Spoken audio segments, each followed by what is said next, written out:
आज के सेशन में अपन देखेंगे कि जावा स्क्रिप्ट जो रहती है उसको हम किस तरह से कुछ स्टार्टिंग में कुछ बेसिक में आपको फीचर्स बताऊंगा जावा स्क्रिप्ट के। ठीक है, कि जावा स्क्रिप्ट है क्या, किस तरह की लैंग्वेज है। ठीक है, उसके बाद में हम देखेंगे किस तरह से हम जावा स्क्रिप्ट को अप्लाई कर सकते हैं। जैसे हमने CSS में देखा था कि कुछ अलग अलग तरीके थे हमारे पास जिसके थ्रू हम CSS अप्लाई करते थे, उसी तरह से जावा स्क्रिप्ट भी अप्लाई करने के कुछ तरीके रहते हैं। ठीक है, तो first of all introduction to JavaScript पहला। ठीक है, JavaScript is a scripting language.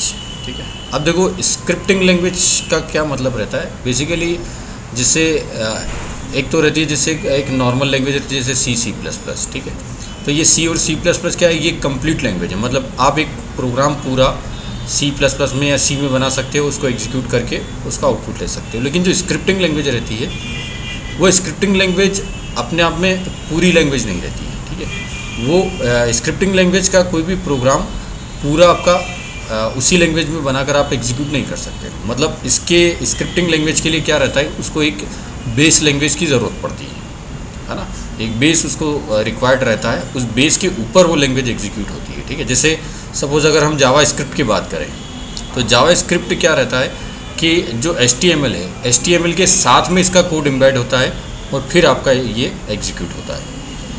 ठीक है, इसी तरह से कुछ और स्क्रिप्टिंग लैंग्वेजेस भी रहती है दूसरी, है ना। और स्क्रिप्ट का सिंपल मीनिंग रहता है कि बंच ऑफ कोड, है ना, कि कुछ एक सेट ऑफ इंस्ट्रक्शंस है अपने पास, उन इंस्ट्रक्शंस को हमने एक कोड का बंच बना दिया है, उस बंच को हम स्क्रिप्ट बोलते हैं जनरली। ठीक है, नेक्स्ट देखो, JavaScript works as in all browser major browsers like Internet Explorer, Firefox, है ना। और जितने भी ब्राउज़र्स रहते हैं उन सारे ब्राउज़र्स में जावा स्क्रिप्ट एग्जीक्यूट हो सकती है, क्योंकि जैसे मैंने आपको बताया कि जावा स्क्रिप्ट का जो कोड है वो HTML के बीच में कहीं पर एम्बेड होगा, है ना। तो HTML पार्सिंग का काम कौन करता है, ब्राउज़र। ठीक है, तो जो ब्राउज़र के बीच में जो कोड लगा रहेगा स्क्रिप्ट वाला कोड, वो कोड भी कौन एग्जीक्यूट करेगा, आपका ब्राउज़र ही एग्जीक्यूट करेगा उसका। ठीक है, तो सारे जितने भी मेजर ब्राउज़र रहते हैं उन सारे ब्राउज़र्स के अंदर आपका जावा स्क्रिप्ट का कोड एग्जीक्यूट हो सकता है। नाउ नेक्स्ट, अब जावा स्क्रिप्ट हम यूज़ क्यों करते हैं, तो it is use to add client side dynamic functionality to the HTML। ठीक है, देखो इसमें कुछ टर्म्स हैं। एक तो क्लाइंट साइड का मतलब रहता है जिससे वेब एप्लीकेशन जो रहती है उसमें दो साइड्स रहती है अपनी, एक सर्वर साइड और एक क्लाइंट साइड। ठीक है, तो क्लाइंट साइड मतलब अपना जो ब्राउज़र है। ठीक है, तो जो जावा स्क्रिप्ट रहती है add client side dynamic functionality, मतलब क्लाइंट साइड पर कोई भी डायनेमिक फंक्शनलिटी ऐड करने के लिए हम जावा स्क्रिप्ट का यूज़ करते हैं। क्योंकि देखो HTML जो रहता है, HTML एक बिल्कुल स्टैटिक कंटेंट है ना। जैसे हमने कोई टेबल टैग लगाया और टेबल अगर अपन बना दिए तो वो टेबल आपके ब्राउज़र पे बन गई है वो। ठीक है, अब वो टेबल जो बन गई तो उसमें कोई भी चेंजेस नहीं होते डायनेमिकली, मतलब एट द रन टाइम जब आपने ब्राउज़र में वो वेब पेज एक्सेस कर रहे हो तब उस टेबल में कोई चेंज नहीं होगा। ठीक है, तो कोई भी डायनेमिक अगर हम इफेक्ट देना चाहते हैं तो हम उसमें जावा स्क्रिप्ट का यूज़ कर सकते हैं। जैसे हमने CSS में देखा था कि CSS का यूज़ करके हम कुछ डायनेमिक इफेक्ट हम देते थे, जैसे ऑन माउस ओवर, है ना, जिसे हम माउस ले जाते हैं हाइपरलिंक के ऊपर उसका कलर चेंज हो जाता है, बैकग्राउंड चेंज हो जाता है। ठीक है, टेक्स्ट डेकोरेशन चेंज हो जाता है। तो इस तरह के डायनेमिक इफेक्ट जो रहते थे वो तो हमने कुछ CSS से दिए थे। इसके अलावा हम कुछ जावा स्क्रिप्ट से उसको अप्लाई कर सकते हैं। ठीक है, तो जैसे हम कोड देखेंगे तो अपने आप समझ में आता जाएगा किस तरह के हम काम उससे कर सकते हैं। ठीक है, उसके बाद देखो now what is JavaScript. ठीक है, पॉइंट देखो, JavaScript was designed to add interactivity to HTML pages. मतलब जो सेम चीज़ जो अभी हमने डिस्कस किया है कि कुछ डायनेमिक इफेक्ट, मतलब कुछ इंटरेक्टिव मतलब जो कम्युनिकेटिव इफेक्ट रहते हैं कि यूज़र अपने हिसाब से उसको हैंडल कर पाए, उस तरह के कुछ इफेक्ट देने के लिए हम जावा स्क्रिप्ट का यूज़ कर रहे हैं। ठीक है, JavaScript is a scripting language, same thing जो हमने स्टार्टिंग में डिस्कस कर दिया कि स्क्रिप्टिंग लैंग्वेज होती क्या है। ठीक है, मतलब एक कुछ कोड रहता है, स्क्रिप्ट रहती है, उस स्क्रिप्ट को हम HTML के बीच में लगा देते हैं या फिर कहीं पर भी किसी सेपरेट फाइल में लिखकर हम उसको इंक्लूड कर लेते हैं इसके बीच में, ठीक है। नेक्स्ट देखो,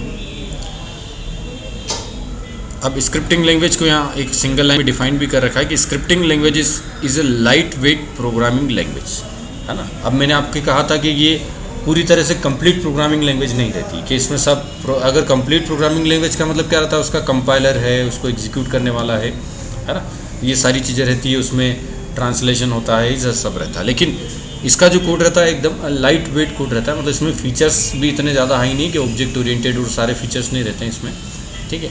ये सिंपल फंक्शनल बेस्ड लैंग्वेज रहती है, मतलब इसमें फंक्शंस आप बना सकते हो सिंपल। और लाइट वेट क्यों कह रहे हैं, क्योंकि इसको एग्जीक्यूट और कंपाइल करने के लिए आपको ज़्यादा हेवी कंट्रोल्स की ज़रूरत नहीं पड़ती। सिंपल आपका जो ब्राउज़र है, ब्राउज़र ही इसको कंपाइल करता है और वही उसको एग्जीक्यूट कर देता है, ठीक है।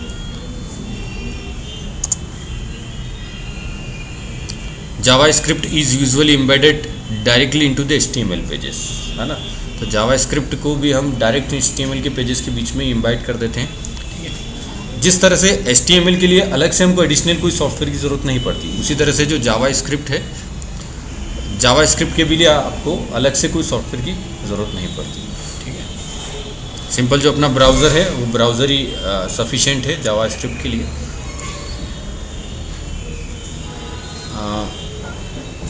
अब देखो एक और चीज़ कि JavaScript is an interpreted language, ठीक है।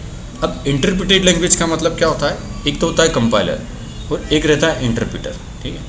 कंपाइलर का जो काम रहता है वो क्या रहता है कि पूरा जो प्रोग्राम है उसको एक साथ कंपाइल करेगा, ठीक है। अगर कुछ एरर है उसमें तो उस एरर को जनरेट करेगा, ठीक है। हम उसको सुधारेंगे, एरर को सुधारने के बाद में हम वापस से कंपाइल करेंगे तो फिर से पूरा प्रोग्राम आपका कंपाइल होगा, ठीक है। जब कंपाइलेशन कंप्लीट हो जाता है तब प्रोग्राम एग्जीक्यूट होता है।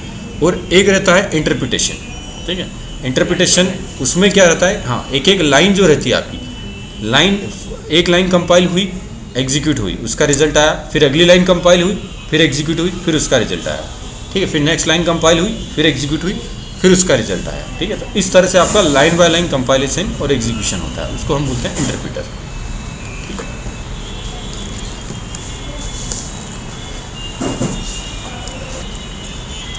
नेक्स्ट देखते हैं, देखो लास्ट में देखो ये लिखा हुआ है कि everyone can use JavaScript without purchasing a license. मतलब जैसे .NET यूज़ करते हो तो उसके लिए आपको .NET का लाइसेंस वर्जन चाहिए, ठीक है। लेकिन जावास्क्रिप्ट सिमिलर टू HTML जैसे हम फ्रीली अपन यूज़ कर सकते हैं, ना ही कोई कंपाइलर चाहिए आपको, ना ही कोई एडिटर चाहिए स्पेसिफिक उसके लिए, ठीक है। उसी तरह से आप जावास्क्रिप्ट भी फ्रीली आप यूज़ कर सकते हो, बिना किसी लाइसेंस वर्जन आपको लेना है, उसके लिए कुछ भी ख़रीदना नहीं है, ठीक है। आप फ्रीली आप कहीं पर भी जावास्क्रिप्ट का कोड लगा सकते हो किसी भी एप्लीकेशन में। कुछ प्रिकॉशंस आपको ध्यान में रखने हैं इसमें कि कुछ वार्निंग्स है इससे रिलेटेड, ठीक है। सबसे पहली चीज़ कि JavaScript is not totally platform independent, ठीक है। अब यहाँ पर प्लेटफॉर्म इंडिपेंडेंट का मतलब यह है कि जो जावास्क्रिप्ट का कोड है, ठीक है, वो कोड आपका जिसे ब्राउज़र पे एग्जीक्यूट होता है, ठीक है। तो ज़रूरी नहीं है कि हर ब्राउज़र जो है अलग अलग, जैसे फायरफॉक्स है, इंटरनेट एक्सप्लोरर है, तो ये ज़रूरी नहीं कि हर ब्राउज़र पे उसका आउटपुट सेम दिखाई दे, है ना। आउटपुट ब्राउज़र पे डिपेंड करता है, ठीक है, कौन सा ब्राउज़र आप यूज़ कर रहे हो, उस ब्राउज़र के अकॉर्डिंग आपका आउटपुट भी चेंज होता रहता है, ठीक है। तो प्लेटफॉर्म जैसे चेंज हुआ वैसे ही उसका रिज़ल्ट जो है वो भी आपका चेंज रहेगा। लेकिन चेंज का मतलब ये भी नहीं है कि एकदम अलग रिज़ल्ट देगा, ठीक है। कुछ माइनर डिफरेंस आते हैं उसमें, ठीक है। ये भी जब मैं आपको कोड कर बताऊंगा तब उसी वक्त आपको बताऊंगा किस तरह के चेंजेस उसमें रहते हैं, ठीक है। ये same thing, different browsers behave differently, है ना। हर ब्राउज़र अलग तरीके से जावास्क्रिप्ट को ट्रीट करता है, ठीक है। इसीलिए क्या बेटर ऑप्शन क्या रहता है कि write and test your programs on at least 2 और मोर ब्राउज़र्स, है ना। तो जो भी आप प्रोग्राम बनाते हो तो एटलीस्ट जो मेजर ब्राउज़र रहते हैं जो जनरली यूज़ होते हैं, जैसे इंटरनेट एक्सप्लोरर हो गया, फायरफॉक्स हो गया, ठीक है, और मोजिला क्या ये आपका क्रोम हो गया, इस तरह के जो कुछ ब्राउज़र्स रहते हैं, तो उन ब्राउज़र्स पे आपको अपनी एप्लीकेशन टेस्ट करके देखना रहती है। जो भी जावास्क्रिप्ट का कोड लगाया तो एटलीस्ट उन सब पे आप टेस्ट करो कि हाँ सही चल रहा है कि नहीं चल रहा है, ठीक है। क्योंकि आप जैसे कोई एप्लीकेशन बना रहे हो, वेबसाइट बना रहे हो, तो ज़रूरी थोड़ी कि हर यूज़र एक ही इंटरनेट एक्सप्लोरर या फिर कोई सब के सब फायरफॉक्स ही यूज़ करते हो। कुछ इंटरनेट एक्सप्लोरर यूज़ करेंगे, कुछ फायरफॉक्स करेंगे। अगर सपोज़ आपने कुछ जावास्क्रिप्ट ऐसी लिखी है जो इंटरनेट एक्सप्लोरर पे तो सही चल रही है, फायरफॉक्स पे सही नहीं चलती, तो आधे यूज़र्स के तो सही है वो, आधे के लिए सही नहीं है। तो इस तरह से नहीं होना चाहिए, ठीक है। तो जब भी आप कोड करोगे तो एटलीस्ट उसको चेक करोगे अलग अलग उस पर, ठीक है। सेकेंड, एरर रिपोर्टिंग, ठीक है। Don't expect to get any helpful error message, ठीक है। अब देखो जावास्क्रिप्ट जो रहता है उसको एग्जीक्यूट करने का काम है ब्राउज़र का, ठीक है। और ब्राउज़र स्पेसिफिक जावास्क्रिप्ट के लिए नहीं बना रहता है, ठीक है। वो एक जनरल प्रोग्राम है जिसको HTML भी पार्स करनी है, ठीक है, जावास्क्रिप्ट भी चलानी है, और भी दूसरी स्क्रिप्टिंग लैंग्वेजेस रहेगी तो उसको भी चलाना है। तो ब्राउज़र जो रहता है उस ब्राउज़र में सारी लैंग्वेज के कंप्लीट फीचर्स देना मुश्किल है, या फिर सारी लैंग्वेजेस को पूरी तरह से सपोर्ट करना मुश्किल है। तो जो अगर जावास्क्रिप्ट में कुछ एरर आती है, ठीक है, तो ज़रूरी नहीं कि आपका ब्राउज़र उसके लिए आपको एरर दिखाए। कभी कभी तो हो सकता है वो एरर दिखाएगा ही नहीं, ठीक है, और कभी दिखाएगा तो भी इतनी हेल्पफुल एरर नहीं आएगी। जैसे सिंपल C++ में हम देखते हैं तो क्लियरली लिखा हुआ जाता है कि इस पर्टिकुलर लाइन में सेमीकोलन मिसिंग है, ठीक है, ये यहाँ पर आपने सिंटैक्स गलत लिख दिया है। इस तरह से मैसेज आपको क्लियरली रहता है, even line number, character number सब कुछ लिखा रहता है। लेकिन इसमें ऐसा नहीं रहता, ठीक है। इसमें कोई इन्फॉर्मेशन मिलेगी तो आपको बस इतना पता चल जाएगा कि हाँ स्क्रिप्ट में अपना कुछ एरर है, ठीक है, या फिर आपको ये इतना पता चल जाएगा कि हाँ किस लाइन में एरर है, ठीक है। तो इस तरह से आपको कुछ हेल्प इंडिकेशन मिल जाएगा। कभी कभी तो ये भी रहता है कि कोई एरर मैसेज आता ही नहीं अपने पास, मतलब गड़बड़ है फिर भी दिखाई नहीं देगा कोई, ठीक है। तो फिर अपनी रिस्पॉन्सिबिलिटी बढ़ जाती है वापस, है ना। अगर कहीं गड़बड़ हो रही है, कोई स्क्रिप्ट लगाई हमने नहीं चल रही है, आउटपुट नहीं आ रहा है, तो हमको ये पता नहीं चल पाएगा कि कहाँ गड़बड़ की, तो फिर से आपको पूरा कोड अच्छे से चेक करना पड़ेगा, ठीक है। तो इसके लिए भी, इससे भी बचने के लिए क्या तरीका है कि जब भी आप कोडिंग करते हो तो थोड़ा थोड़ा कोड लिखो और उसको टेस्ट करते जाओ, ठीक है। जैसे एक छोटा सा कोई फीचर्स आपको लगाना है तो एक आध दो लाइन लिखी उसकी, ठीक है, फिर उसको टेस्ट किया, हाँ कि ये चल रहा है, फिर अगली लाइन लिखी, फिर देखा, फिर 2-4 लाइन लिखी, फिर देखा, जैसी रिक्वायरमेंट है अपनी उस हिसाब से उसको टेस्ट करते जाओ साथ के साथ। फिर पता चला कि जैसे हमने 40-50 लाइन का कोड एक साथ लिख दिया जावास्क्रिप्ट का, ठीक है, और उसमें कहीं एरर है, कोई मिस्टेक है, अब हमको एरर ढंग से मिल नहीं रही तो हम उसमें सर्च नहीं कर पाएंगे ढंग से, है ना। कि अब 50 लाइन के कोड में कहाँ पर हमने मिस्टेक कर दी, अब जरा सी मिस्टेक कहीं होगी, स्पेलिंग जरा सी छोटी, मतलब कोई कैरेक्टर मिस हो गया, कोई कैपिटल स्मॉल का प्रॉब्लम हो गया, ठीक है, तो वो आपका चलना बंद हो जाएगा। इसलिए थोड़ा थोड़ा कोड लिखो और उसको एग्जीक्यूट करते हुए देखते जाओ, ठीक है। अब देखो नाम है जावास्क्रिप्ट, तो ऐसा कुछ लगता है कि ये कुछ जावा से रिलेटेड होगी, लेकिन नो, है ना। जावास्क्रिप्ट और जावा कंप्लीटली डिफरेंट लैंग्वेजेस हैं, ठीक है। केवल क्या रहता है कि जावास्क्रिप्ट जो है उसके सिंटैक्स जो है, ठीक है, वो C++ और जावा से कुछ कुछ मिलते जुलते हैं, ठीक है। इस वजह से कुछ इसका नाम जावास्क्रिप्ट पड़ गया, ठीक है। देखो जावा जो है मतलब दोनों जावा और जावास्क्रिप्ट जो है वो कम्प्लीटली डिफरेंट लैंग्वेजेस हैं, उन दोनों के कंसेप्ट भी अलग अलग हैं। जैसे जावा जो टोटली आपका ऑब्जेक्ट ओरिएंटेड प्रोग्रामिंग लैंग्वेज है, जबकि जावास्क्रिप्ट जो रहती है वो फंक्शनल बेस्ड प्रोग्रामिंग लैंग्वेज है, ठीक है। और इस जावा एक प्रोग्रामिंग लैंग्वेज है कम्प्लीटली, जबकि जावास्क्रिप्ट क्या है, एक स्क्रिप्टिंग लैंग्वेज है ना। जावा का जो कोड होता है वो कंपाइल होता है पूरा, ठीक है, जबकि जावास्क्रिप्ट का कोड इंटरप्रीट होता है, कंपाइल नहीं होता है ना। तो इस तरह से कुछ इसमें डिफरेंस रहते हैं, कुछ या बहुत ज़्यादा डिफरेंस है एक तरह से, ठीक है। Java is developed by Sun Micro System and is a powerful and much more complex programming language in the same category of C and C++। जिस तरह C++ रहती है उस तरह से ये भी है, इवन C++ से भी ज़्यादा कॉम्प्लेक्स स्ट्रक्चर है इसका, ठीक है। अब देखो जावास्क्रिप्ट का जो ऑफिशियल नेम है, मतलब एक्चुअल नेम है, वो है ECMA स्क्रिप्ट, ठीक है। अब नाउ व्हाट इज ECMA, ठीक है। तो ECMA script is developed and manufactured by ECMA, organisation. अब इसी में क्या है, ये यूरोपियन कंप्यूटर मैन्युफैक्चरर एसोसिएशन, ठीक है, ये एक ऑर्गेनाइजेशन है पूरी। इस ऑर्गेनाइजेशन ने या फिर एक कंपनी है, एक समझ लो, उस कंपनी ने इसको बनाया है जावास्क्रिप्ट को। तो इसका एक्चुअल नाम ECMA स्क्रिप्ट है, ठीक है। और इसको एक और नाम से जानते हैं, इसको लाइव स्क्रिप्ट भी बोलते हैं, लाइव स्क्रिप्ट। और ये कुछ छोटी मोटी हिस्ट्री भी यहाँ पर दी हुई कि the language was invented by the Brendan Eich at Netscape. Netscape company है ना, जिसे नेटस्केप नेविगेटर एक ब्राउज़र आता है, ठीक है, उस ब्राउज़र को बनाने वाली भी एक कंपनी है। तो नेटस्केप एक कंपनी का नाम है। इस कंपनी ने एक्चुअल में स्टार्टिंग में जो जावास्क्रिप्ट बनाई थी, ठीक है।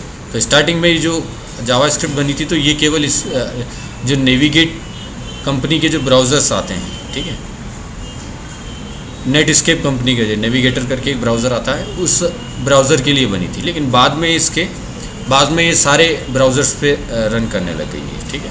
मतलब नेटस्केप, फिर माइक्रोसॉफ्ट के ब्राउज़र्स, माइक्रोसॉफ्ट ने भी अपने ब्राउज़र्स को इम्प्रूव किया जो जावास्क्रिप्ट को सपोर्ट करने लग गए।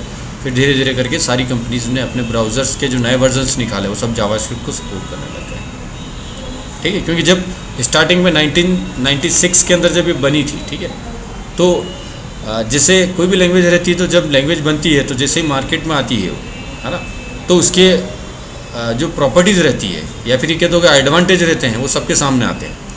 तो अगर वो लैंग्वेज ऐसी है जो काफ़ी ज़्यादा अच्छी है, कुछ अच्छी टेक्नोलॉजीज़ को सपोर्ट कर रही है, कुछ अच्छे फीचर्स है उसमें, तो धीरे धीरे दूसरी कंपनीज़ क्या करती हैं, अपने प्रोडक्ट उस लैंग्वेज को सपोर्ट करने वाले निकालने लगते हैं, है ना।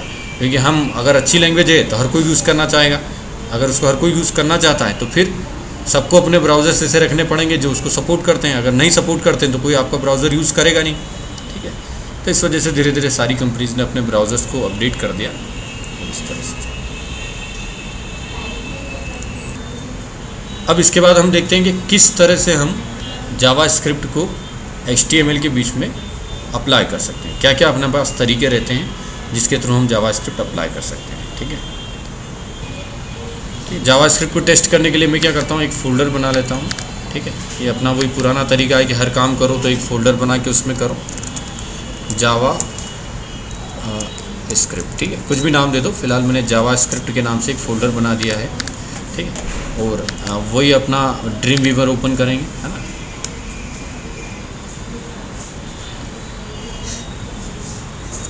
ड्रीम वीवर ओपन करने के बाद में एक HTML का पेज क्रिएट करेंगे। इसको हम सेव कर लेते हैं। सेव कहाँ करेंगे, हम डेस्कटॉप पे जावास्क्रिप्ट नाम का फ़ोल्डर है इसमें, और मैंने इसको इस HTML फाइल को हमने नाम दे दिया टेस्ट जावा स्क्रिप्ट, या फिर टेस्ट की बजाय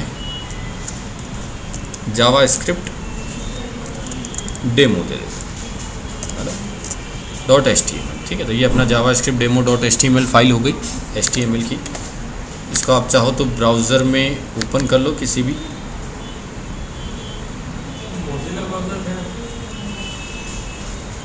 ठीक। तो ये ब्राउज़र अपना ओपन हो गया, है ना। अभी तो ब्लैंक है, कुछ भी है नहीं इसके अंदर, ठीक है। ये कोड है, इसको थोड़ा सा मैं अननेसेसरी कोड हटा देते हैं फिलहाल। टाइटल भी मैंने चेंज कर दिया, सपोज जावा स्क्रिप्ट डेमो, ठीक है। उसके बाद अब सपोज मैंने क्या किया कि हाँ, सबसे पहला तरीका जो जावास्क्रिप्ट अप्लाई करने का है कि जो बॉडी टैग है, ठीक है, इस बॉडी टैग के अंदर कोई भी कंट्रोल बना दो। जैसे सपोज मैंने बनाया इनपुट टाइप बटन, ठीक है। बटन के बाद में हमने वैल्यू इक्वल टू मैंने दे दिया शो हेलो, ऐसे बटन पे वैल्यू हमने लिख दी है, ठीक है। और नेम दे दिया बटन को सपोज BTN शो, तो तो आप ब्राउज़र पे देखोगे तो एक बटन आ जाएगा अपने पास में, रिफ़्रेश किया तो शो हेलो करके, ठीक है। अब देखो, अब यहाँ पर मैं लिखता हूँ ऑन क्लिक, ठीक है। अब ये ऑन क्लिक क्या है, ये बटन का, तो ऑन क्लिक क्या है, एक बटन का क्लिक इवेंट है, ठीक है। अब ऑन क्लिक के अंदर है ना, इक्वल टू डबल कोट्स के अंदर मैंने लिखा जावा स्क्रिप्ट, फिर कॉलन, और उसके बाद अलर्ट, और अलर्ट के अंदर मैंने सेमीकोलन दिया लास्ट में, और यहाँ सिंगल कोट में हेलो लिखा, ठीक है। देखो ऑन क्लिक इवेंट, उस ऑन क्लिक इवेंट पर मैं चाहता हूँ जैसे मैं बटन पे क्लिक करूँ एक जावा स्क्रिप्ट का कोड एग्जीक्यूट हो, ठीक है। तो वो कोड हमने यहाँ पर लिख दिया है ना। जावा स्क्रिप्ट क्या बताता है कि ऑन क्लिक इवेंट पर हम एक जावा स्क्रिप्ट का ये वाला कोड एग्जीक्यूट कर रहे हैं, ठीक है। तो फिलहाल ये समझ लो कि यहाँ पर जो लिखा हुआ है इतना पोर्शन, अलर्ट और ब्रैकेट में सिंगल कोड के अंदर हेलो, ये एक जावा स्क्रिप्ट का कोड है ना, एक फंक्शन है, ठीक है, जो कुछ ना कुछ ऑपरेशन परफॉर्म करेगा, ठीक है। तो इसको सेव किया, सेव करने के बाद ब्राउज़र में आकर मैंने रिफ़्रेश किया, ठीक है। अब देखो रिफ़्रेश कर दिया तो ये एक वार्निंग आ गई, ठीक है। अब ये वार्निंग क्या है एक्चुअल में, जिससे मैं इस पर राइट क्लिक करूँगा तो देखो अलाउ ब्लॉक कंटेंट, एक्चुअल में क्या रहता है कि जावा स्क्रिप्ट का कोड क्या है, एग्जीक्यूट होगा इस ब्राउज़र पे, ठीक है। तो ब्राउज़र के अंदर ये सेटिंग रहती है कि जिसके थ्रू आप जो स्क्रिप्टिंग लैंग्वेज की कोड रहते हैं उसको ब्लॉक कर सकते हैं, है ना। हम कभी कभी हो सकता है कि जो जावा स्क्रिप्ट या कोई दूसरी लैंग्वेज का स्क्रिप्ट का कोड लिखा हो, तो वो स्क्रिप्टिंग जो कोड है वो हो सकता है कि आपके सिस्टम में कुछ वायरस एक्टिविटी कर सकता है ना। तो अगर हम कोई, हमारे सिस्टम में काफ़ी सिक्योर वर्क है, कुछ सिक्योरिटी हम पर्पस से कोई ऐसी वेबसाइट एक्सेस कर रहे हैं जिसमें हो सकता है कुछ ऐसा कोड लगा हो जो आपके सिस्टम में प्रॉब्लम क्रिएट कर सकता हो, तो हम क्या करते हैं पहले ब्राउज़र में उसको ब्लॉक कर देते हैं, ठीक है। और जब हम उसको वेबसाइट को एक्सेस करते हैं तो जो भी स्क्रिप्टिंग कोड रहता है एग्जीक्यूट नहीं हो पाता।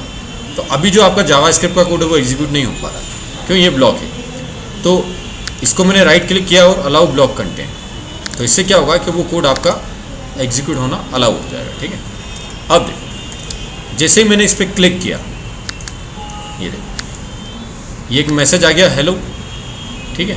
तो देखो ये मैसेज बॉक्स जो आया है ये किसकी वजह से आया है, ये इस अलर्ट फंक्शन की वजह से आ गया, ठीक है। तो अलर्ट क्या है, जावा स्क्रिप्ट का एक फंक्शन है, ठीक है, जिसके अंदर आप कोई भी मैसेज अगर दे देते हो, है ना, तो इस तरह से एक अलर्ट विंडो आती है ना, एक पॉपअप विंडो आती है, ठीक है। और उस विंडो के अंदर एक हेलो करके जो भी आपने वहाँ पर मैसेज लिखा है वो एज इट इज़ आ जाएगा। तो ये जो साइन रहता है इससे हम पता कर सकते हैं कि ये कौन सा मैसेज बॉक्स है, ठीक है। अब देखो अभी हमने थोड़ी देर पहले जो प्रेजेंटेशन देखा था उसमें देखा था कि मैंने कहा था कि जो कोड है जावा स्क्रिप्ट का, ठीक है, ज़रूरी नहीं है कि हर ब्राउज़र पे सेम चले, ठीक है। तो देखो फ़िलहाल मैं क्या करता हूँ, आपको एक और ब्राउज़र हम ओपन कर लेते हैं, जैसे यही वाला कोड मैं फायरफॉक्स में भी ओपन कर रहा हूँ,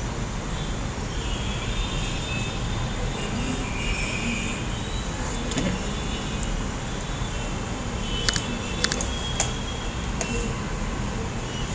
और यहाँ पर मैंने शो फंक्शन पे क्लिक किया, शो हेलो पे क्लिक किया, तो ये देखो अब देखो दोनों हैं अलर्ट फंक्शन, ठीक है, दोनों से ही पॉपअप विंडो आई।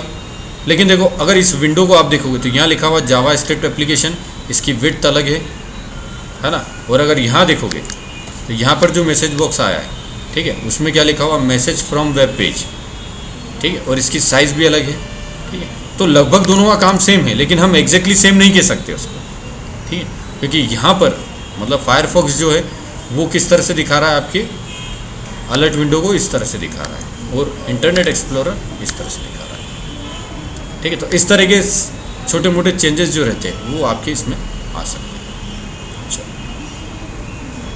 ओके, तो हमारे पास एक तरीका तो कौन सा हो गया, कोई भी जावा स्क्रिप्ट लगाने का, ये वाला, ठीक। अब देखो यहीं पर एक और चीज़ देखो, यहाँ पर अलर्ट के बाद में मैंने एक सेमीकोलन लगाया, इसका मतलब मेरा एक स्टेटमेंट जो है यहाँ फिनिश हो गया है। ठीक है, अब इसके बाद में मैंने देखो एक और अलर्ट लगाया और इसमें लिख दिया मैंने बाय, और इसके लास्ट में भी एक सेमीकोलन लगाया। ठीक है, अब अलर्ट फंक्शन का क्या काम रहता है, मैसेज जो भी हमने दिया है उसको पॉपअप करवाना है ना, अलर्ट में शो करना। ठीक है, ब्राउज़र में गए, इसको रिफ़्रेश किया, रिफ़्रेश करने के बाद में शो फंक्शन, शो हेलो, तो हेलो लिखा हुआ आ गया। देखो अब कहीं पर भी बाय लिखा हुआ नहीं आ रहा है कोई भी मैसेज। ठीक है, तो हमने क्या कहा था कि इसमें जावास्क्रिप्ट का जो कोड रहता है वो लाइन बाय लाइन कंपाइल और एग्जीक्यूट होता है। तो अभी क्या हुआ है कि आपका जो ये फर्स्ट लाइन है, लाइन का मतलब एक सेमीकोलन एक लाइन को एंड करता है, तो मतलब केवल अभी इतना ही फंक्शन एग्जीक्यूट हुआ है। ठीक है, अब जैसे ये अलर्ट आया है तो वो एग्जीक्यूट हो रहा है, मतलब अभी रनिंग कंडीशन में है, क्योंकि एक मैसेज बॉक्स है आपके पास। जैसे आप ओके करोगे तो मतलब ये फंक्शन ख़त्म हो गया, तो वे अगले वाले अलर्ट पे जाएगा। ठीक है, तो देखो जैसे ही हमने इसको ओके किया तो वो अगले अलर्ट पे गया, है ना। मतलब जब तक पहली लाइन एग्जीक्यूशन ख़त्म नहीं हुआ तब तक वो दूसरी लाइन पर नहीं जाता है। तो यही कहलाता है अपना इंटरप्रिटेशन। ठीक है, तो जावास्क्रिप्ट का कोड इसी तरह से चलता है। ठीक है, अब बाय आया, अब जैसे इस पर ओके करोगे तो आगे की प्रोसेसिंग होगी। ठीक है, तो ये पहला तरीका रहता है जिसके थ्रू हम जावास्क्रिप्ट का कोड लगा सकते हैं। क्या इन लाइन, ये से ऑन क्लिक क्या रहता है, ये इवेंट रहते हैं। ठीक है, तो जावास्क्रिप्ट जो रहती है वो इन इवेंट्स को सपोर्ट करती है। ठीक है, तो ये HTML के इवेंट्स हैं।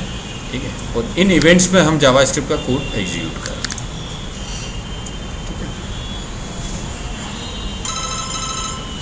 नाउ सेकेंड, सपोज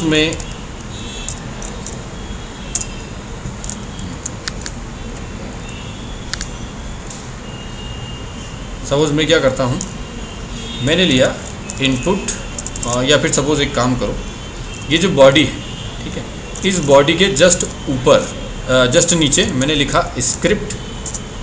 ठीक है, स्क्रिप्ट के बाद में लिखो लैंग्वेज इक्वल टू जावास्क्रिप्ट। ठीक है, और टाइप में दोगे आप टेक्स्ट/जावास्क्रिप्ट, और स्क्रिप्ट टैग को क्लोज कर दो। ठीक है, तो ये क्या रहता है कि हम HTML के बीच में एक जावास्क्रिप्ट का कोड डाल रहे हैं। मतलब अब स्क्रिप्ट टैग से स्क्रिप्ट टैग तक जो भी कोड लिखा रहेगा वो सब जावास्क्रिप्ट का रहेगा। ठीक है, तो देखो इसमें मैंने क्या किया, सिंपल अलर्ट, और यहाँ लिख दिया मैंने सिंगल कोड में वेलकम टू माय साइट। ठीक है, अब देखो क्या होगा, जैसे ही आप ब्राउज़र ओपन करोगे, है ना, तो जैसे ब्राउज़र ओपन करते से ही ये सारा कोड लोड होगा। तो जैसे ये लोड होगा तो बॉडी जैसे ही लोड होना स्टार्ट होगी, है ना, सबसे पहले स्क्रिप्ट टैग चलेगा। ठीक है, और फिर उसके अंदर का अलर्ट मैसेज, है ना, अलर्ट फंक्शन चलेगा। अलर्ट फंक्शन अपना एक मैसेज दे देगा। ठीक है, अब देखो मैं इसको जैसे ही रिफ़्रेश करता हूँ, रिफ़्रेश का मतलब पेज वापस से ओपन किया एक तरह से हमने, ये देखो वेलकम टू माय वेबसाइट, और वो बटन बना हुआ नहीं आ रहा है। क्यों नहीं आ रहा है? क्योंकि बटन जो है वो इस स्क्रिप्ट के बाद में लिखा हुआ है। तो जब तक ये स्क्रिप्ट एग्जीक्यूट नहीं होगी तब तक आप यहाँ तक नहीं पहुँचोगे। ये बताइए समझ में? ठीक है, अब जैसे ही मैं इसको ओके करूँगा वैसे ही अपना बटन बना हुआ है। ठीक है, तो ये सेकंड हमारे पास जो तरीका रहता है जावास्क्रिप्ट लगाने का। ठीक है, ये बॉडी के बीच में हमने जो लगाई है जावास्क्रिप्ट, है ना, तो स्क्रिप्ट टैग लगाकर उसमें script language equal to JavaScript, type equal to text JavaScript, और उसके बीच में आपको इतना भी जावास्क्रिप्ट का कोड लिख सकते हैं, और स्क्रिप्ट टैग क्लोज कर दो। एक वेब पेज के अंदर हम एक से ज़्यादा स्क्रिप्ट टैग लगा सकते हैं, है ना। जैसे सपोज मैंने क्या किया कि सिमिलर, ये क्या पूरा का पूरा स्क्रिप्ट मैंने टैग जो है कॉपी करके मैंने पेस्ट कर दिया, कहाँ पर, इस बटन के नीचे। ठीक है, और इसमें मैंने लिख दिया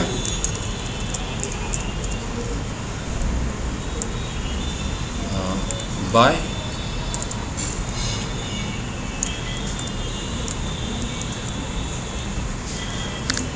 मैंने लास्ट में बाय कर दिया इसमें। ठीक है, तो देखो पहले ये कोड एग्जीक्यूट होगा, ये मैसेज आएगा।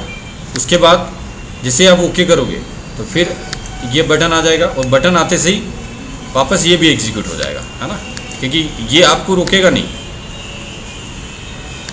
ये बात आई ना समझ। ये HTML का कोड है, ठीक है। तो ये HTML का कोड आपको, ये HTML के कोड की वो नहीं होती आपकी, क्या बोलते हैं, इंटरप्रिटेशन नहीं होता, वो तो उसकी पार्सिंग होती है। तो वो तो बटन कोड एग्जीक्यूट होगा, ये बटन बना हुआ आ जाएगा और आगे बढ़ गया, है ना। ये वाला जावास्क्रिप्ट का कोड जो है ये कब चलेगा, जब आप बटन पे क्लिक करो, ठीक है।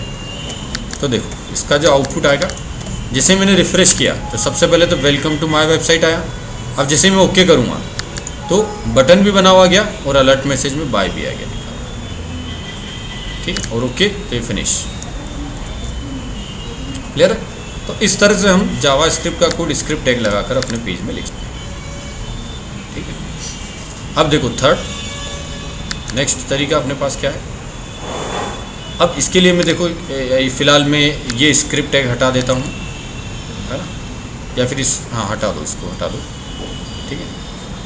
और इस स्क्रिप्ट टैग को भी फ़िलहाल मैं कमेंट में डाल देता हूँ, है ना, मतलब जो अलर्ट मैसेज है, ताकि वो बार बार नहीं आए अपने पास में, ठीक है। और यहाँ पर मैंने लिया input type button name, value दे दिया मैंने शो हाई, है ना। अब की बार दूसरा बटन बना रहे हैं हम किसी और नाम से, और नेम दे दिया हमने BTN शो हाई। अब देखो मैं क्या कर रहा हूँ, मैं ऑन क्लिक पे एक जावा स्क्रिप्ट का कोड लिख रहा हूँ, ठीक है। और इस कोड में मैंने यहाँ लिखा एक फंक्शन लिखा शो हाई, ठीक है। अब ये जो शो हाई है ये कोई जावास्क्रिप्ट का फंक्शन नहीं है, इनबिल्ट फंक्शन नहीं है, ठीक है। अलर्ट जो था वो जावास्क्रिप्ट का इनबिल्ट फंक्शन था, ठीक है। इनबिल्ट फंक्शन का मतलब जिसको हमें लिखना नहीं पड़ेगा, है ना, हम बस यूज़ करेंगे इसको डायरेक्टली। जैसे C++ में printf स्कैनफ यूज़ करते हैं तो ऑलरेडी डिफाइंड रहता हो, उसी तरह से ये भी है, ठीक है। लेकिन ये शो हाई जो है ये पहले से ही डिफाइंड नहीं है ना, तो हमने इस फंक्शन को कॉल किया है, ठीक है। तो जो फंक्शन पहले से डिफाइंड नहीं रहता उसको हमको डिफाइन करना पड़ेगा। तो देखो मैंने क्या किया, जो हेड है, हेड के अंदर script language equal to JavaScript, type equal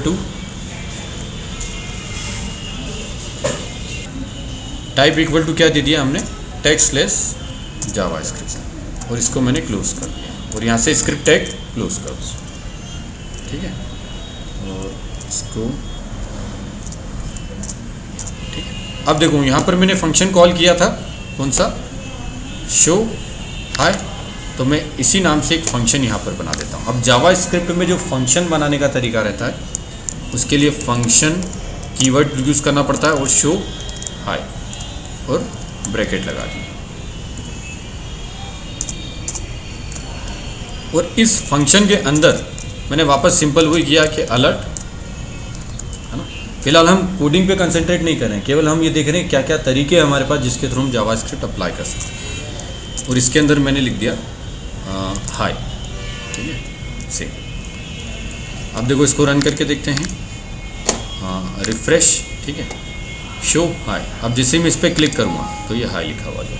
तो देखो क्या हुआ कि जैसे ही आपने इस बटन पे क्लिक किया, ये सेकंड वाला बटन है ना, इस पर जैसे क्लिक किया तो इसका ऑन क्लिक इवेंट एग्जीक्यूट हुआ। उसने शो हाई नाम का फंक्शन कॉल किया, ठीक है। और शो हाई नाम के फंक्शन में क्या किया है हमने, एक अलर्ट में हाई दे दिया। तो शो हाई फंक्शन ने अलर्ट फंक्शन को कॉल किया और उससे हाई प्रिंट हो गया मेरे पास, तो एक अलर्ट मैसेज आया हाई। तो ये हमारे पास तीसरा तरीका है जिसके थ्रू हम क्या कर सकते हैं, जावा स्क्रिप्ट का कोड अपने HTML में एम्बेड कर सकते हैं, ठीक है। अब एक लास्ट और फाइनल एक और तरीका रहता है, जिस तरह से CSS में हमने देखा था कि हम एक सेपरेट फाइल बना सकते थे, है ना, जिसमें हम CSS क्लासेस बनाते थे। सिमिलरली हम जावास्क्रिप्ट में भी क्या कर सकते हैं कि जावास्क्रिप्ट का कोड एक सेपरेट फाइल में बनाकर रख सकते हैं, ठीक है। तो देखो वो भी तरीका देख लेते हैं फटाफट। फाइल में गए, न्यू में एक जावास्क्रिप्ट की फाइल ली, ठीक है, क्रिएट। अब ये भी एक नॉर्मल जैसी CSS की फाइल रहती थी ब्लैंक, उसी तरह की फाइल है, बस जब इसको आप सेव करोगे तो सेव करते वक्त इस फाइल का एक्सटेंशन क्या रहना चाहिए, .js, जैसे CSS का रहता है CSS, इसका JS। और यहाँ हमने दे दिया माय जावा स्क्रिप्ट, ठीक है, और सेव कर दिया। अब सपोज इसमें मैं कुछ भी कोड लिखता हूँ, ठीक है, उस कोड को लिखने से पहले मैं क्या बता रहा हूँ आपको कि ये जो HTML फाइल है, उस HTML फाइल में आपको इसको इंक्लूड करना पड़ेगा किसी तरह से, है ना, जिस तरह से हम लिंक टैग लगाकर CSS को इंक्लूड करते थे, ठीक है। तो जावा स्क्रिप्ट की फ़ाइल को अपनी HTML में इंक्लूड करने का तरीका क्या रहता है कि हेड टैग के अंदर ही, है ना, हेड के अंदर ही आप लिखोगे स्क्रिप्ट, स्क्रिप्ट के बाद लैंग्वेज जावा स्क्रिप्ट और टाइप टेक्स्ट/जावा स्क्रिप्ट, और एक रहता है SRC सोर्स, और उस सोर्स में आप दे दोगे पाथ किसका, जो अपनी जावा स्क्रिप्ट की फाइल है, ठीक है। और ये आपका जावा स्क्रिप्ट का टैग क्लोज, और ये क्लोजिंग टैग भी आपको लगाना पड़ेगा, ठीक है। तो वो का वही टैग लगता है जैसा इस नॉर्मल केस में लगता है, बस उसमें बीच में कोड की जगह हम क्या कर देते हैं, वो कोड कहाँ से उठा लेते हैं, इस पर्टिकुलर सोर्स से, ठीक है। बस अब जिस तरह से ये फंक्शन बनाना है यहाँ पर, उसी तरह से कोई फंक्शन इसमें बना लो। जिससे मैंने फंक्शन डिस्प्ले करके एक फंक्शन बना दिया, और इस डिस्प्ले नाम के फंक्शन में मैं कुछ कोड लिख देता हूँ, सिंपल वही अलर्ट, है ना। अब अलर्ट के अंदर हम गए और मैंने लिख दिया this is a display function, ठीक है, सेव। इसको भी सेव करो जावा क्या बोलते हैं अपनी HTML फाइल को, यहाँ गए, सॉरी। अब इसके लिए उस फंक्शन को कॉल भी करना पड़ेगा डिस्प्ले को, है ना। तो देखो फिलहाल मैं क्या करता हूँ, एक और नया बटन बना लेता हूँ चाहो। अच्छा, इस बटन को ढंग से हमने क्लोज नहीं किया है ना, ये आप थोड़ा सा ध्यान रखना।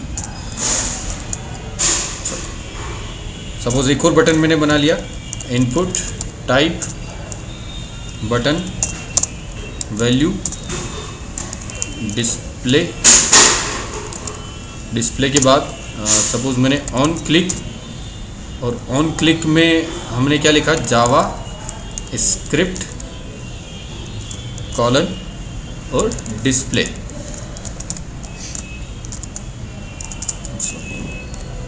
और सेमीकोलन, ठीक है। जावा स्क्रिप्ट केस सेंसिटिव होती है, ये ध्यान रखना। तो कैपिटल स्मॉल और ये चीज़ों का आपको ध्यान रखना है, ठीक है। HTML जैसे केस सेंसिटिव नहीं रहती है, तो उसमें आप कैपिटल स्मॉल किसी तरह का कॉम्बिनेशन यूज़ कर सकते हो, ठीक है। अब इसको मैंने रन किया, तो ये अपना एग्जीक्यूट किया, तो डिस्प्ले नाम का बटन आ गया। अब जैसे मैं इस पर क्लिक करूँगा तो ये देखो this is a display function, ठीक है। तो इस तरह से हम जावा स्क्रिप्ट का कोड किसी सेपरेट फाइल में बनाकर उसको भी हम अपने HTML से लिंक कर सकते हैं, ठीक है। तो यहाँ पर हमने देखा, देखो डिफरेंट 4 तरीके देखे जिसके थ्रू हम जावा स्क्रिप्ट का कोड अपनी HTML के अंदर यूज़ कर सकते हैं। पहला क्या देखा हमने कि कोई भी टैग लिखो, टैग में कोई इवेंट जनरेट करो, उस इवेंट में जावा स्क्रिप्ट कॉलन और जावा स्क्रिप्ट का कोई भी कोड लिख दोगे आप, ठीक है। जैसे हमने 2 अलर्ट मैसेज लगा दिए यहाँ पर, ठीक है। फिर सेकंड हमने जो तरीका देखा उसमें क्या था कि बॉडी के अंदर कहीं पर भी हम स्क्रिप्ट टैग लगाकर, ठीक है, उसमें डायरेक्ट हम जावा स्क्रिप्ट का कोड लिख सकते हैं, ठीक है। तो वो अपने आप एग्जीक्यूट हो जाता है, ठीक है। उसके अलावा हम जो फंक्शंस बनाते हैं, है ना, जो सेपरेट फंक्शन बनाते हैं, या तो वो सेपरेट फाइल में बनाओ और उसको हेड में इंक्लूड करो, या फिर हम क्या करते हैं कि हेड के अंदर स्क्रिप्ट टैग लगाकर उसमें फंक्शंस बनाते हैं, ठीक है। तो जो हमने तीसरा तरीका देखा था वो ये था कि इवेंट पर जावा स्क्रिप्ट का कोई भी फंक्शन कॉल करो जो यूज़र डिफाइंड फंक्शन रहेगा, और उस फंक्शन को कहाँ पर आप बना दोगे, हेड के अंदर, ठीक है। फिर लास्ट फाइनली फोर्थ वे जो हमने देखा उसमें क्या है कि कोई सेपरेट फाइल बनाओ .js एक्सटेंशन से, उसके अंदर जावा स्क्रिप्ट का कोई कोड लिखो, फंक्शन लिखो, और उस JS फाइल को आप HTML फाइल के अंदर स्क्रिप्ट टैग लगाकर उसमें सोर्स एट्रीब्यूट सेट करके सोर्स में आप जावा स्क्रिप्ट की फाइल का पाथ दे दोगे और उस टैग को आप अपने इसमें लगा सकते हो, ठीक है। HTML में हम उसको लगा सकते हैं। अब ये भी आपको हेड में लिखना है, अब एक चीज़ का आपको ध्यान रखना है कि जो ये फंक्शन आप बनाते हो ये हमेशा आप क्या करोगे, हेड सेक्शन में बनाओगे, या फिर अगर सेपरेट फाइल में बनाते हो तो उसको भी इंक्लूड कहाँ करोगे आप, हेड सेक्शन के अंदर, ठीक है। सॉरी, ऐसा क्यों कर रहे हैं हम, क्योंकि देखो क्या होता है कि जब आप कोई वेब पेज ओपन करते हैं तो आपका वेब पेज पूरा पहले सर्वर से डाउनलोड होता है, डाउनलोड होने के बाद में आपके सिस्टम पे आएगा वो, ठीक है। सिस्टम पे आने के बाद में वो क्या होगा, जैसे सपोज अब डाउनलोडिंग हो रही है, ठीक है, तो line by line code download होता है, ठीक है। तो जैसे मैंने सपोज अभी तो क्या कर रखा है कि ऑन क्लिक पर ये जावास्क्रिप्ट का फंक्शन कॉल कर रखा है, लेकिन अगर सपोज मैंने इस बॉडी के ऑन लोड पर लिख दिया, जैसे मैंने यहाँ लिखा कि ऑन लोड, ये ऑन लोड इवेंट रहता है इसमें, है ना। ऑन लोड का मतलब क्या होता है, जिस ही बॉडी लोड होना शुरू हो वैसे ही वो फंक्शन कॉल हो जाए। और अगर वो फंक्शन मैंने इस बॉडी के अंदर कहीं बना दिया है, ठीक है, तो बॉडी जैसे ही लोड होना शुरू होगी फंक्शन तो कॉल हो जाएगा, लेकिन फंक्शन का कोड है वो अभी भी सर्वर से डाउनलोड होकर नहीं आया हमारे पास, ठीक है। लेकिन अगर वो कोड आपने हेड में लिखा हुआ है तो क्या होगा, पहले हेड डाउनलोड हो चुका है, उसके बाद में बॉडी डाउनलोड हो रही है, ठीक है। तो एटलीस्ट वो फंक्शन की डेफिनेशन आप तक पहुंच जाएगी पहले ब्राउज़र में, उसके बाद उसकी कॉलिंग होगी, तो आपको जो जावास्क्रिप्ट है वो प्रॉपर तरीके से चल पाएगी। इसलिए हमेशा अगर कोई फंक्शन बनाते हो जिनको आपने फंक्शन को कॉल कर रखा है कहीं कहीं पर HTML में, तो वो सारे फंक्शंस अपन कहाँ बनाएंगे, हेड टैग के अंदर, है ना। ये चीज़ आपको इसमें ध्यान रखना, ठीक है। अब इस तरह से इसके अंदर खूब सारे इवेंट्स रहते हैं जिसको जावास्क्रिप्ट सपोर्ट करता है, तो वो सब धीरे धीरे जैसे जैसे अपन कोड देखते जाएंगे वो आपको भी समझ में आते जाएंगे।